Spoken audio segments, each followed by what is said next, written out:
March 16th, Numbers chapter 24th, verse 1st until chapter 25th, verse 18th.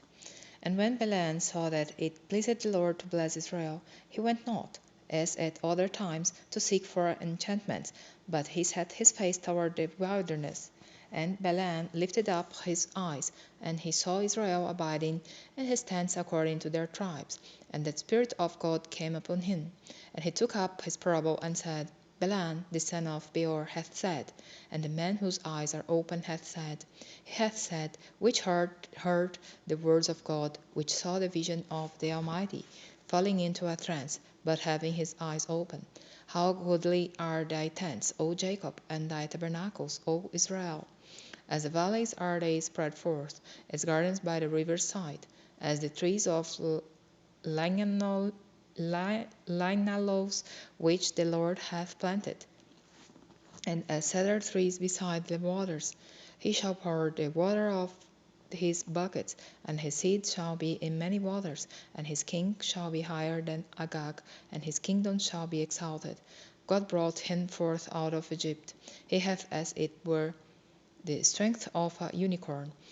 He shall eat up the nations his enemies, and shall break their bones, and pierce them through with his arrows. He coucheth, he lay down as a lion, and as a great lion. Who shall stir him up? Blessed is he that blesseth thee, and cursed is he that curseth thee.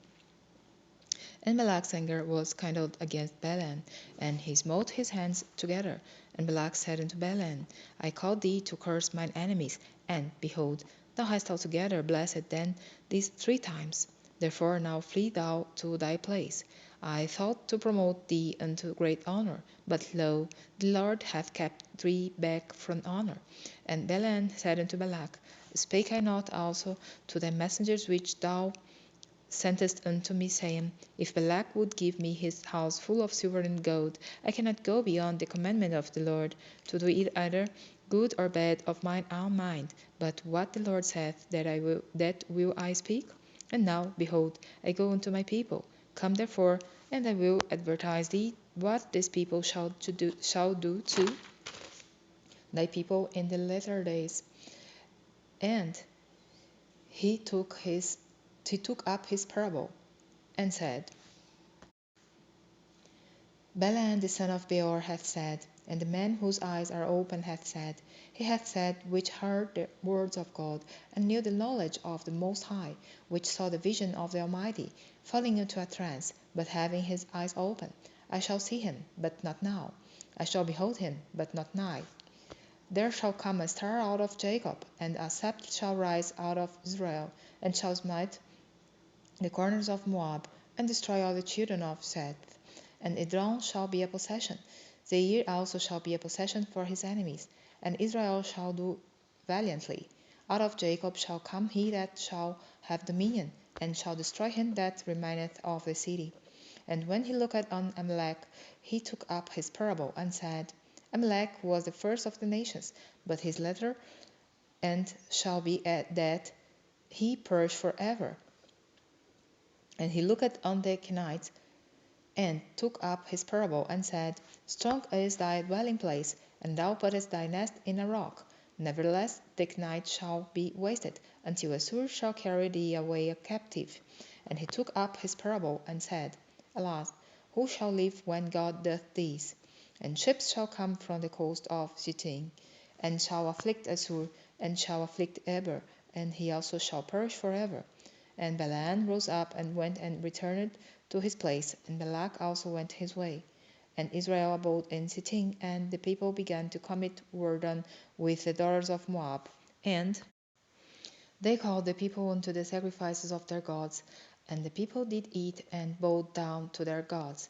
And Israel joined himself to Baal Peor, and the anger of the Lord was kindled against Israel.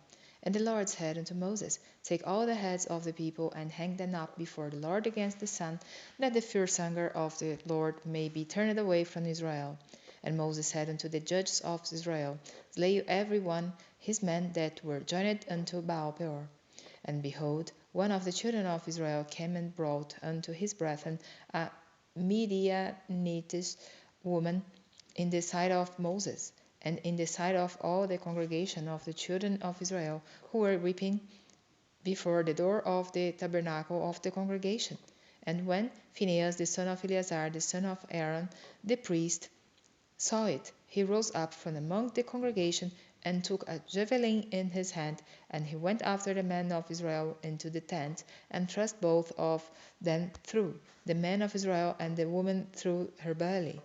So the plague was stayed from the children of Israel, and those that died in the plague were 24,000.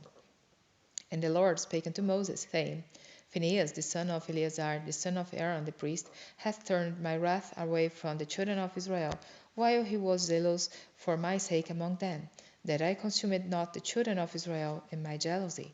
Wherefore say, Behold, I give unto him my covenant of peace, and he shall have it, and his seed after him, even the covenant of an everlasting priesthood, because he was zealous for his God, and made an atonement for the children of Israel.